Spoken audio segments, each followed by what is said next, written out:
Luke Humphries, congratulations. What an epic quarter-final that was here at the Grand Slam. Just sum it up for us.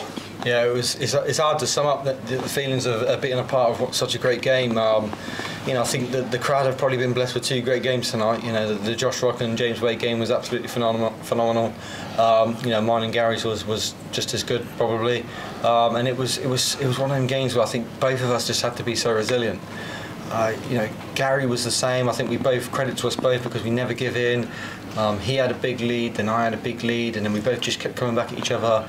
At the last, I think I was 14-13 down. I think the last three legs really sort of showed my temperament to, reel off some good legs there. But yeah, it was just a privilege to be a part of such a great game against one of the greats that's ever been. Early on, he was handing out what you did to him in the group stage, and he was just thinking, I just need a break here. I just thought, I'm just going to keep going, because if I was to end up losing that game 16-10, I thought, I was playing all right, so it had just started, I had to just shake Gary's hand and say, fantastic darts, and that's just the way it is. Sometimes you just get beat by the better player. But I thought, just dig in there, keep going, and I think I got to myself I think when I was 4-1 down, I was thinking to myself in the break, be 6-4 down at least, and I did. And then at the next break, I was thinking minimum 8-7 down. I think I was 9-6, and then I think I went up 11-9, so I kept trying to dig myself back in the game, and then obviously he came back at me again. But yeah, I showed a lot of resilience there. Really proud of that one. Going into the game, you were tournament favourite, obviously with Michael and Gezi crashing out the round before. Did you feel any added pressure being that favourite? Not particularly. No, I think I'm here for myself. I want to win regardless of what the favourites think. Obviously what everyone thinks who's the favourite. I'm doing this for me and my family as well. So I don't really look into the favourites. I'm one of them people that I just don't see anybody as the favourite. I think everybody's got the equal chance to win. Of course, the bookies have their ones who they fancy more than others. But yeah, I think all 6 players left in could win the tournament. I could be brilliant or not brilliant on Sunday. Who knows? But the way I've been playing, I feel really good, and now I've got a really tough task against James. We've had many players stood there, and pundits are like saying at the moment you are the best player in the world. Do you feel that right now? Yes and no. I think obviously over the last sort of 3 to 4 months maybe, but that can all be taken away from you really quickly. A couple of bad performances, a couple of good performances from someone else, and all of a sudden you're not the best player in the world. Maybe I am at this moment in time, but you've got to keep pushing on and keep getting better, because someone's willing to take your place very quickly. As much as it's been a great year for me, I think Gezi Price has still probably been the most consistent player over the year and at his top level. But that's a nice thing from anybody to say, and I appreciate that. Also, coming through a game like that, are you pleased you got the day off before your semi-final? Because that can take a lot physically and mentally out of you. Yeah, definitely. I think last year I had a game with Michael, and that took a lot out of me. I started to feel, when I come up after the 4th break, I started to feel a little bit tired. And I could imagine coming back tomorrow and playing again. That would be quite tough. So, I am very lucky, me and James, to be getting that extra break, if you like. So yeah, I'm very, very happy that there's a day break for us tomorrow. Yeah, Luke, many congratulations. Thank you. Luke, how proud of you how you managed to stay in the game early, because Gary was throwing some huge numbers at you and he managed to just hold on. Yeah, I felt that's like what I was doing. I felt like I was holding on to his coattails throughout the first 3 sessions. I think I took a couple of good finishes up, the 114, the 120, the 170. I could have been like 12-3, 11-4 down if I wasn't careful. So I felt like the good thing for me was I held in there. He kept staying on his coattails. Don't let him get off in a massive lead and then he'll just walk away with it. So I really worked hard there to stay in the game, and then I reaped the rewards at the end by staying consistent, which was really tough, because 103 average over 30 legs is really, really tough to do. You talked about your admiration for Gary. Do you believe he's still got another big one left in him as well? Yeah, definitely. I think he's obviously one of the most natural players that's ever been. I think when you're sitting in the practice room, he doesn't practice as hard as I'm sitting in the practice room practicing 3 hours, and he's just in there for an hour maybe throwing. That just shows how natural he is. So yeah, I think the way he's been playing, there's definitely another major title winning for sure. Maybe even a world title, who knows? But that's down to him. But yeah, I think he's definitely got another big title winning for sure. I think the way he's been playing is almost back to his best. You're the only C's in the quarter-final lineup. Obviously, the likes of Peter, Gezi, Michael have exited the tournament. Did you take anything from that at all? Not really. I think I would have preferred them all to have been in because it's nice playing them. You know, I love playing Michael. I always have great games with him, and like I said many times, I like being a part of them big games. You know, like tonight.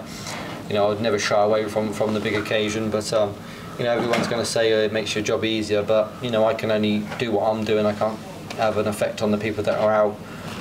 It does, you know, obviously it makes it more of a wide open tournament, but yeah, I would have much preferred them all to still been in, as crazy as that sounds, just because I just like being a part of the big occasion. Okay, good stuff, Luke. Cheers. Thank you. Luke, you played so many great matches in your career, but where does this one rank, considering what Gary was throwing back at you over such a long format? I mean, standard-wise, probably second best. Obviously, my major final win will always sit first for me at this moment in time. But over such a long period of game, yeah, it'd probably sit second for me. You know, I've had some great games, but 103, you know, Harry Davis 30 legs isn't something I've done before. So yeah, I think, you know, it sits up there in the top 5 for sure. But you know, I think that that was just a game that will live long in the memory for me for a long time. But if I keep making major finals and winning them, then you know, I'll have a lot more memories to hold. We've seen Gary maintain that level of performance over that format so many times. Was there any panic earlier on in the match when you thought, if he carries on like this, he can run away with this? Well, yeah, I mean, it wasn't panic, but it was more like, if he's going to keep playing this, and I'll just have to accept it. You know, sometimes the better player will win, and the way he started off the first sort of 10 legs, he was running away with it, and if he would have run away with it and run away with the game, then I just had to shake his hand and said, well played, because he was playing much better darts. Like I said in my interview previously, which not everyone picked up, it was Gary's going to have to play as well as he did against Gern, but I also said I will have to play like I did against Ryan to win, and that didn't get quite picked up.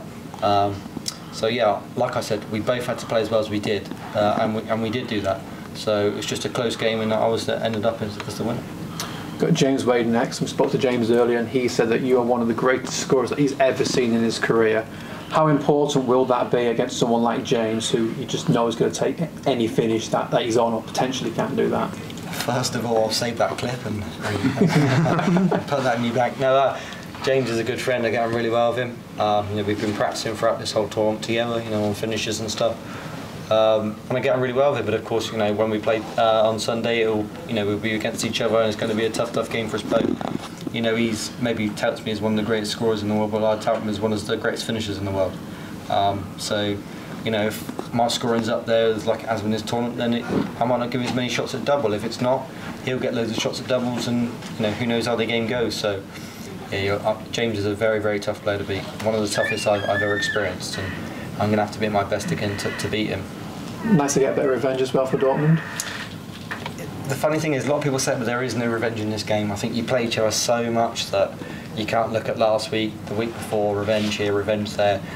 We all play each other so much that there is no revenge anymore. You know, we're just privileged to be a part of these latter ends of major tournaments, and yeah, I really look forward to being a part of these sort of scenarios. I'll look forward to Sunday, and it's going to be tough for me, but I believe I can pick another major up.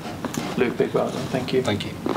I know that you're not necessarily here to entertain, but they were talking about how the crowd really got their money's worth tonight. Would you have enjoyed that as a darts fan tonight? Yeah, I enjoyed it as a darts fan. I was playing, but I enjoyed it as a darts fan because it was just two players going at each other and playing their best darts. And you know, I think the crowd got their money's worth tonight. Two fantastic games of darts, a lot of drama, a lot of ups, a lot of downs. But yeah, as a darts fan, I think you probably would have got your money's worth tonight. You know, it was a fantastic night of darts.